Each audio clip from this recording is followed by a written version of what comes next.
That's pretty good. Is Fetch in Infamous First Light. She was good in Infamous Second Son. We just reviewed the DLC and we had a good time with it.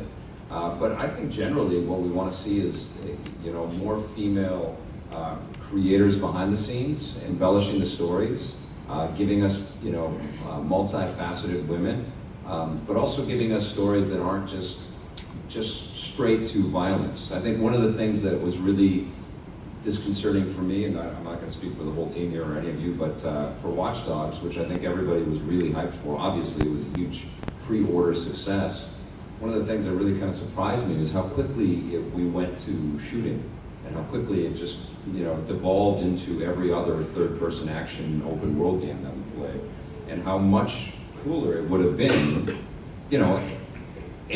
for stronger female roles for sure. There are a couple of cool ones in there, but less gunplay. And I think that it's things like that. I think that we need smart women, women that aren't just used as ransom and just aren't used as sexual currency in a game.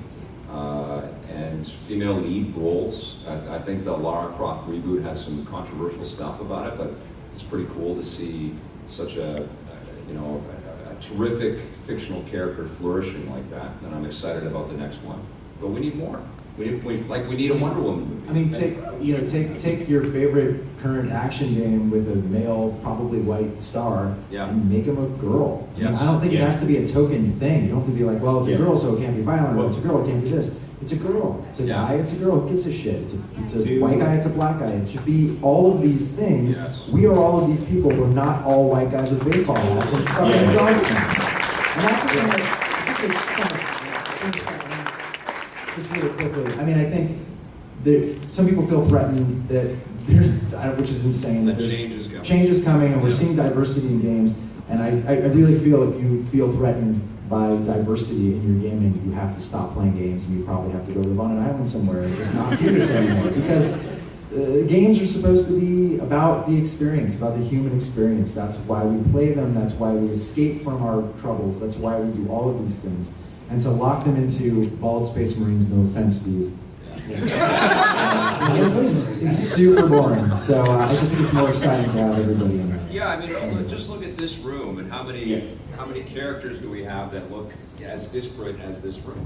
Yeah. And that should start to happen. I want to play as every single one of you, except that dude. I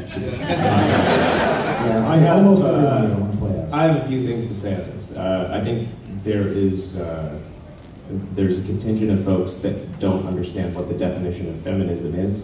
All it is a striving for equality between the genders. And equality is something that I'm a big proponent for. I think everyone should be treated equally, regardless of their gender, their sexual orientation, their religion, what their class is, how much money they make.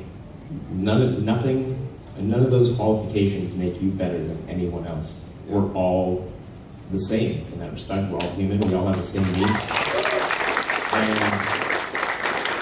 it's funny, we're talking about how games need to, or we would like to see games be more representative of who we are as a society, and I think that's going to happen because there's so many of us who are not white, who are now in the video game scene, and we're making video games. We've got video games about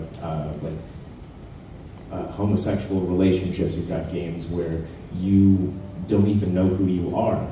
And one of the cool things about games is that it lets you be someone else. And I think one of the things that game developers haven't been using to their advantage is they're letting you be someone else, but it's always like a white male power fantasy version of the character. Going back, I mentioned that Phantasy Star for the Sega Master System is one of my favorite games. Your character is a woman.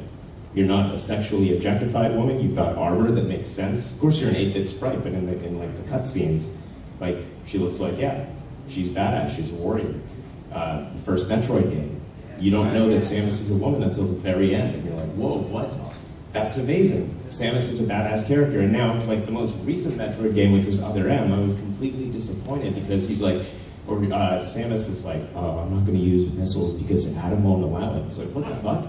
You're a bounty hunter.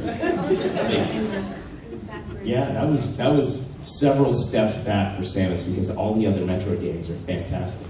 Right. I think I've said my piece on this a lot. I've made my point. That's all I really wanted was just equality. So if we can have it in my games, that's amazing. And I always think of my little cousins whenever I play these games, and I just want a better future for them. And so I don't want them to objectify women the way they're seeing women objectified in these games or these movies or TV shows that we're watching. So. No more bikini armor. No bikini armor. It doesn't even make any sense. What are you Except on expecting? I'll take Right. So, but it's been wonderful to get to work with these gentlemen because they really are gentlemen, and it's just so welcoming and wonderful, and I feel like an equal with them, which is really nice. That's all I want in my games, what I want in my entertainment, and what I want for you to all enjoy as well, and your kids as well. I want a better future for all of us. So, feminism, everyone.